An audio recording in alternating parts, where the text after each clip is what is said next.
Sorry about that, folks. I got some idiot telemarketing company that calls me up, and I've told them to not call me up. I've even had a lawyer call them up and tell them not to call me up, and the fucking people, they still keep calling me up, right? What a bunch of assholes, huh? Check this out. We got a guy down there handing out leaflets. You are not alone. Spread that. Join the growing resistance. What does all that mean, Brother Rick? It means that we're tired of the big banks. That's right. There you go. Well, you just tore up our propaganda, but that's okay. Oh, shit. Right, she tear up a dollar bill. Oh. Right. I got carried away. I'm sorry. You know, that's what we got to do down here. Maybe we ought to get a big bucket full of $1 bills, right, and just set them on fire to show our contempt for the Federal Reserve Bank of San Francisco. Right, they're so afraid that they have to get a full detachment of San Francisco police officers out here to protect them. Right, those little cowards, they do their little scheming up here in the building, you know, and then when they're called to account for their crimes, they have to call out a bunch of San Francisco police officers to come out here and protect them from little old us. And that's what that boils down to. Right, because you know, that deep down, the 1%, they are mortified that we're out here protesting, you know, and they're hiding behind the locked gates of their suburban mansion communities, right?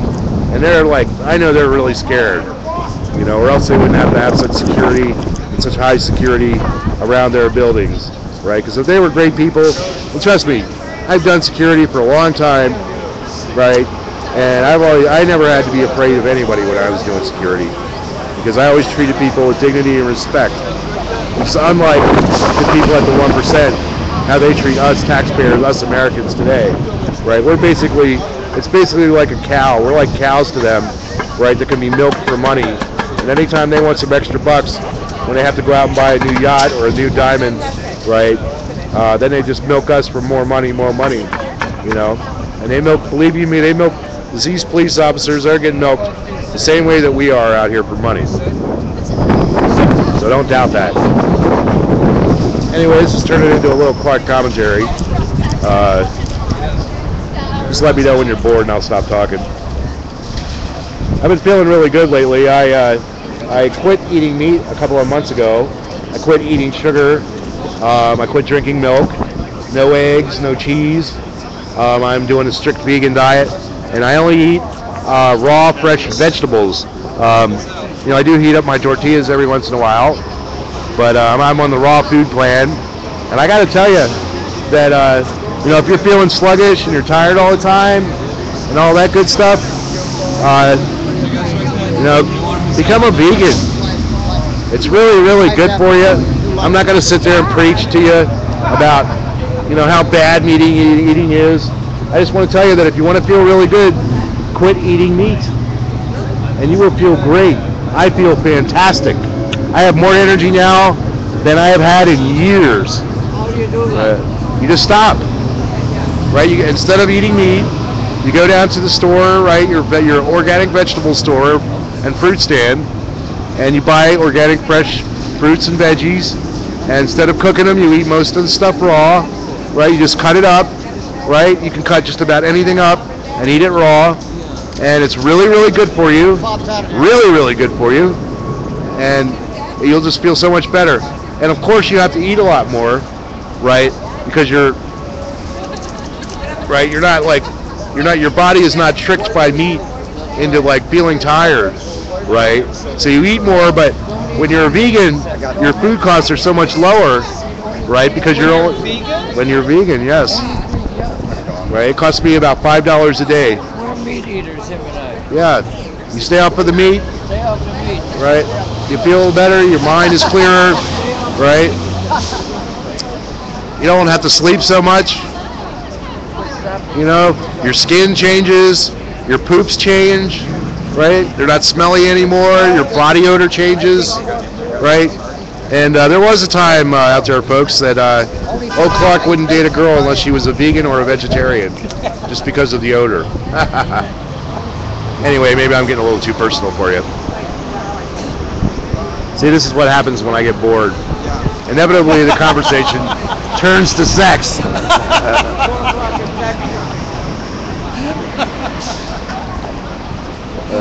but I'm feeling it today, you know. My condolences go out to the 2 people that died at the Boston Marathon. That was a really tragic, incident. My heart goes out to the friends and family of the 2 people that died. Personally, I memorialized them by not retweeting or reposting any pictures of any of the victims of the Boston Marathon bombing out of my respect for their personal privacy. So, if you're really into social media, please don't retweet or repost those pictures because, those people deserve a right to privacy. And by reposting and retweeting those pictures, I believe that you're exploiting their sad condition. So don't do that, man. Have a little respect. Little puppy. Oh yes, little puppy. She's a little baby. He's a beautiful little boy. Handsome little boy. Can't resist. I can't keep a dog in my place. I don't have enough room. But I do love animals. The wind is blowing out here. I guess it's doing about 20 knots. But you can tell, I don't know if you can actually see any flags. Or there's one over there. That's off the building. Right there between the trees in the center. Maybe you can't see it. I don't know how good your resolution or how my signal. I generally get a very good signal down here, because we are downtown. I do get 4 bars on my 4G network. So generally the pictures come out nice and crisp and clean. Anyway, I'm going to shut up for a few minutes because I know you're tired of listening to me. And I'm just going to let you enjoy the sights and the sounds of the area around 101 Market.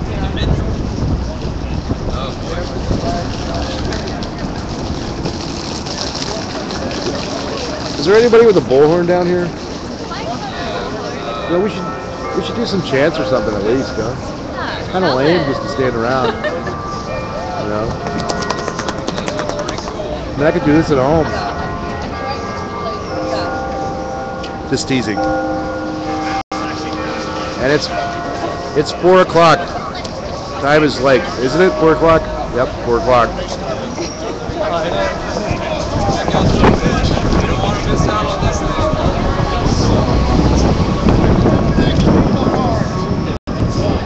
This is like an Occupy without the tents.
Don't you care?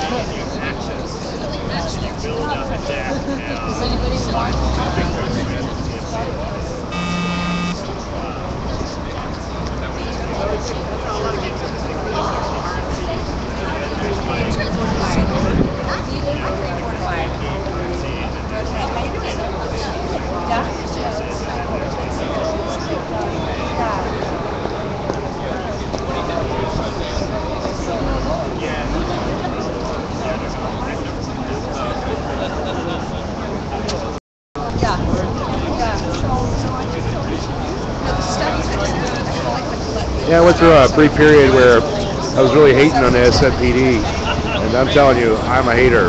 I'm really good at it. Because I see a lot of cops out in front of my place, my joint, you know, and a lot of the same cops that patrol my little neighborhood were the ones that were down here beating the shit out of people, and I took personal offense at it.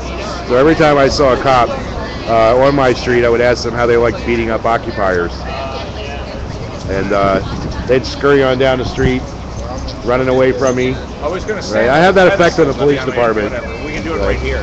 Right? They have a tendency to run away from me because they know I like to call them out, and I've always got my camera in hand. It's like a shield. And you know, if you really want to get involved with political activism, a really good way is to get yourself a nice smartphone, right? Get a plan with like Metro PCS, unlimited data, right? And get out there with your phone and start live streaming, right? It's really easy to do. You can have a really positive effect on the world, right? I'm sure that there's events that happen in your area that people don't know about. So it's really important that you come out. We need more live streamers in this world. You know, it costs me, you know, to come out here and do live streams. You know, I'm not independently wealthy or anything. So it costs me about 200 bucks a month. $61 on my phone bill, $75 for the internet, and then the rest of the money goes for incidentals like bus fare and whatnot, just so I can get around. So that's not really a lot of money. And pretty soon I'm going to have this whole idea monetized a little bit. And if you're a live streamer, we'll actually be able to make donations to keep you live streaming. Check it out. It's good information. Yes, ma'am. You're just talking to yourself. No. I know that being in San Francisco, people talking to themselves is pretty normal. Yeah. Right? But no, I'm talking to my audience. Okay, but here, what's your handle? FreemanSullivan. FreemanSullivan. Yeah, you just Google it. I'm out there on Ustream, band user. I have my own website, activiststream.com. You know, I've been an activist for 40 years. Me too. Got you beat. You know, I'm not going to give up. You know, but yeah, live streaming actually got me to where I now have a reason to come down to protests, and so now it gets me at all the protests that I can go to, and that's really important. You know, and don't be afraid. Our audience out there doesn't bite. I don't have any trolls. Here we go.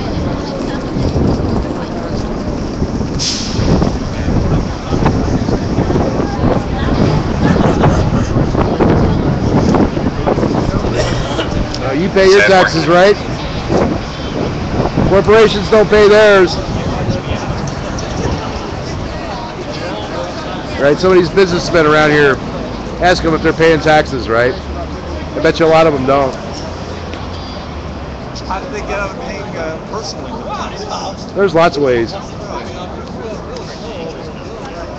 Hire a good tax attorney. That's all you need to do. If you can afford to have a good tax attorney, then you shouldn't be able to. You won't be paying any taxes. All right, everybody. So, Strike Dead Bay Area is here today, not just to protest the corruption and incompetence in the financial system and in its law enforcement mechanism, which is the state. We're also here to inform you about solutions that we have that we're working on for collectively resisting a debt culture that is sweeping us all into a prison of debt. And we're going to talk a little bit about some of the programs that we're developing for forming a collective of debtors, a debtors union, and alternative institutions for getting around the monetary system that's got us all under its thumb. Personally, I don't have any debt. A little bit about the situation that we're in, at least as I see it. You may all remember a fable from when you were little about the ant and the grasshopper. It's a fable written by Aesop thousands of years ago, in which the ant all summer works to gather food for the winter, and he stores it away in his little cave, while the grasshopper does nothing but fiddle and sing and dance around and doesn't pay any heed to his future and his future needs. So at the end of the summer, it starts to get cold, winter comes and it starts to snow, and the ant is all snug in his in his little anthill, and the grasshopper, shivering with cold, he comes to the ant and he says, "Can you help me out?" And the ant says, "You should have thought of that this summer. I can't help you. You're on your own." So the grasshopper freezes to death, or he starves to death, I'm not sure which, but he dies, and nevertheless. So from that, we were supposed to learn that what you had to do is save some of your earnings from your labor and use those to protect yourself in the case of a rainy day or for when you're too old to work. Things have changed quite a bit since then. The idea of setting aside money for your future is now no longer a means of creating security for yourself and your family. It's a way of turning your money over to a financial system that's going to take it away from you. And it's creating actually the opposite of security. When you put money in a bank, you're loaning money. You're loaning the product of your labor to the bank. The bank is expected to pay it back to you. But increasingly, financial institutions have learned that they can do what anybody does when they don't have any money. They can say, "Well, we can't pay you. You can't pay back on the loan that you gave us." And this is called austerity. When there aren't the financial means to pay debts in a fluid state in the coffers, then the financial institutions have learned that they can just seize the assets of the people who loan them the product of their labor. I have an acquaintance, a friend, my neighbor actually. She started out years ago after high school working as a veterinary assistant, and the pay was pretty low, and the job seemed to be going nowhere. So she wanted to get a better job. So she looked into becoming a physician's assistant for Kaiser Permanente. And in order to become a nurse's assistant, a physician's assistant, I'm sorry, in order to become a physician's assistant, she was going to have to do 2 years in school. Well, she didn't have the money to do that. So she borrowed the money. She borrowed the money to go and get the training she needed to be a physician's assistant. And then after she graduated, she was able to get a job with Kaiser Permanente. The salary was better. It was a good deal better than what she was getting. But she also had she had to pay off. So for the sake of the job training that she had paid for to become a physician's assistant for a major healthcare provider, she earned nothing more. There was nothing more in her take-home pay than what she had been making as a veterinary assistant before she even started on this educational adventure. I have another acquaintance who, a little while ago, about a year ago or so, decided that she wanted to start a family. She and her partner wanted to start a family, and they were also burdened by student loans. Nevertheless, they scrimped and they saved, and they started to make a family possible. But then their taxes came due, and they didn't have the money to pay the taxes. So they put the tax bill on their credit card. They paid their taxes with their credit card. Bad move. What this means is that they promised to work harder in the future in order to pay for the wonderful benefits that this society has to offer. That during that year they had not worked hard enough to pay for the security and the opportunities that we have in the society, so they had to promise to work even harder. So this year, it's estimated that more than 11% of what you contribute to to pay to the Internal Revenue Service and the California State Franchise Tax Board will go to pay for the interest, just to pay for the interest, not the principal on municipal and state debt. And that figure has been increasing since 2003, the percentage that goes to pay for debt servicing. Those debt holders who receive that interest use that money to make investments in in industries that are intended to inflate the GDP and to create what they call this productivity, to create more jobs. But where is this money being invested?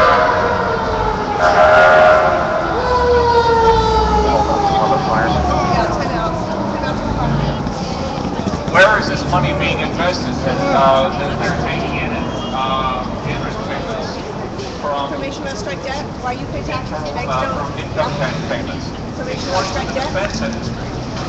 60% of it is going to the defense industry. Apparently, the Department of Homeland Security just bought 1.5 million rounds of ammunition. It's also going to fossil fuel burning technologies. It's going to strip mining coal to export to China. It's going to gentrification of huge batches of foreclosed properties. It's going into the biotechnology industry for agriculture and other pharmaceutical applications. Keeps turning away from the camera. It's going into surveillance and data mining systems.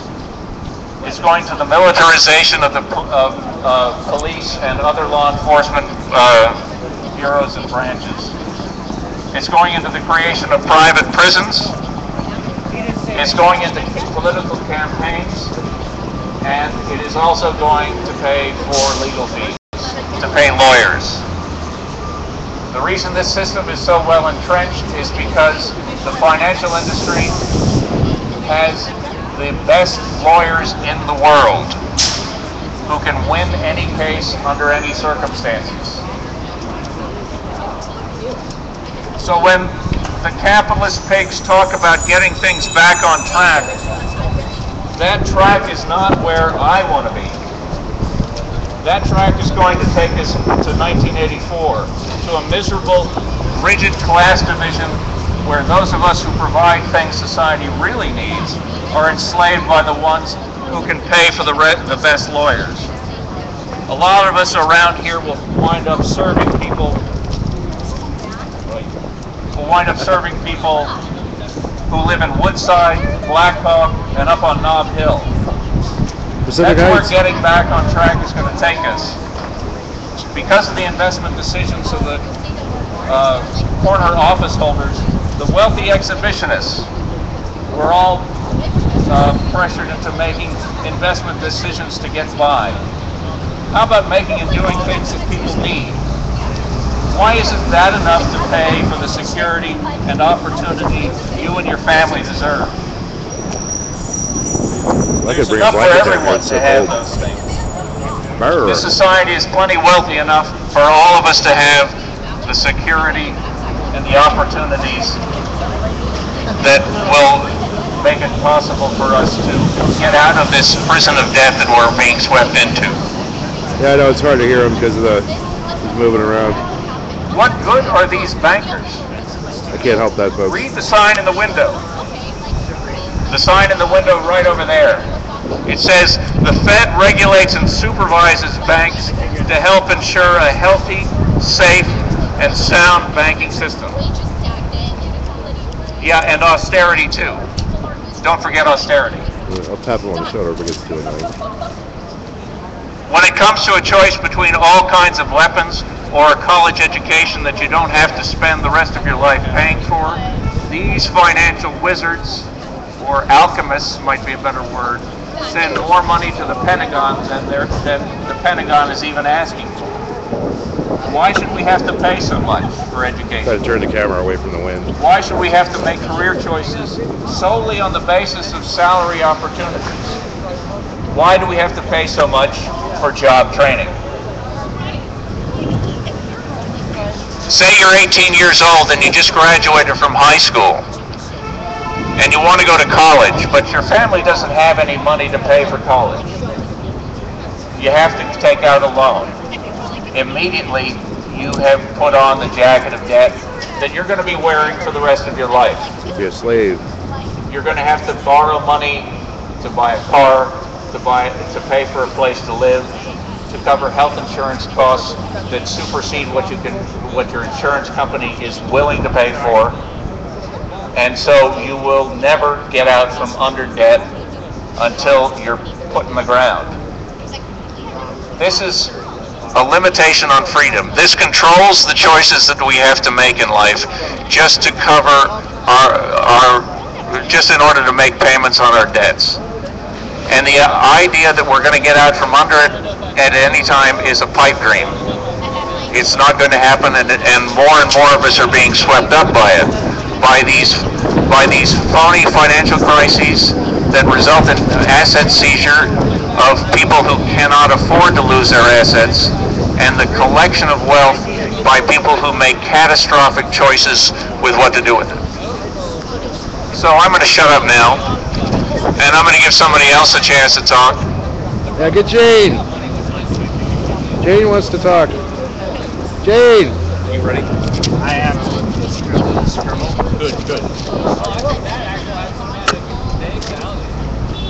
You're turning into quite the word. Whoa! Hey, San Francisco! We're here in front of the Federal Reserve, which managed to bail out the banks, which managed to destroy the financial system, which managed to break down the economy, which managed to cause you to lose your jobs, to go into debt, to lose your house, to pile on credit card debt after credit card debt. That's freezing out here, folks. And I just read in the paper a couple of days ago Shivering, it's so cold. that JP Morgan made $6.2 billion in profit in the last quarter. And Wells Fargo made $5.5 billion in profit in the last quarter. And you know what? You know how they did it? They didn't even do it by making loans. They did it by laying off people and raising fees. They did it all the while they were stealing people's houses out from under them.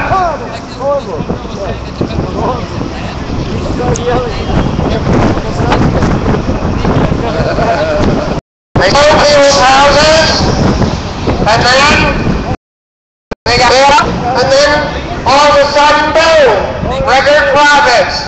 Think of that. Think of where those profits came from. They came from you. They came right out of your pocket. And now all of us have been enslaved by debt, and we're here protesting that debt. That's what Strike Debt is about. They've enslaved us to more debt in the last few years than we took on in all previous history. So that's why we're out here, and we're going to figure out once and for all how to get rid of these banks that are ripping us off and stealing our homes. It's spending money. And stealing our future. Thank you.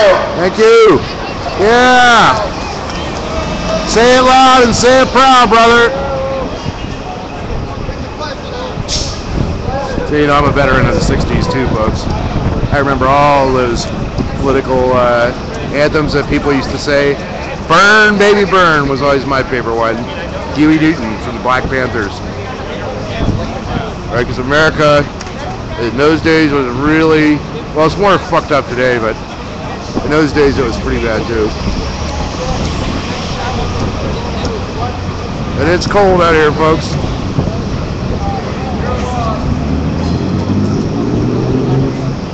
I just talked to the police officers about whether the Federal Reserve Bank is a federal building that we all pay taxes for. No. Or it's private property.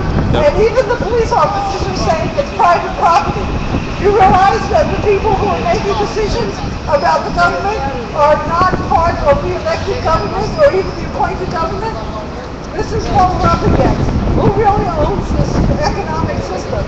So real problem. This is what we're trying to organize people about. We're looking at ways to help people individually and ways to work together. Sorry for the bad camera angle, folks, but I'd like for you to hear. You can hear. So is everybody having a? Can everybody hear that's out there online? So I'm trying to get it so there's no wind and a good camera. $2.8 trillion at this point in the country. The number one cause of bankruptcy is medical debt. 62% of the people who are bankrupt are because of medical debt. 3/4 of them have health insurance. What good is the health insurance? We need a single payer system so we don't have medical debt. The next biggest thing, well not quite the next biggest thing, which is credit card debt, but the next biggest after that is student debt. Because our education systems, which should be free, are charging excessive amounts of money, and private companies are making loans that people are paying back for the rest of their lives. This is not the way it was for the generation ago. And we all know about mortgage debt. There's nothing new to say about that, all the exploitation and deception of many people. And making loans that there was no way they could pay off and losing their homes. What, you can't hear me? I should have wore a hat and a bandana. Yeah, we can't hear you. Whatever it is. Now it's okay. Almost half of all Americans are carrying, or U.S. citizens and residents, are carrying credit card balances over months to months. There are 700 million credit cards in this country, $1 trillion in debt. Why are people getting these huge credit card debts? Because the cost of living goes up, but the real wages don't. People are making less money relatively than they were generations ago. And that's not because U.S. productivity has gone down. It hasn't. It's because corporate profits and executive pay and benefits have gone up way beyond what's reasonable. The ratios are enormous between what the average worker makes and what the big bosses at the top make. The average American household carries almost $16,000 in credit card debt. Over 40 years, that would be more than $2 million that people have to pay off. And then what about car loans? 70% of car purchases are made through loans, which means that huge amounts of interest are being paid to pay for our cars too. How come we don't have public transportation? Why is it not allowed on these cars? Again, business, broadcasting, public transit systems in big cities like LA, and we have bars and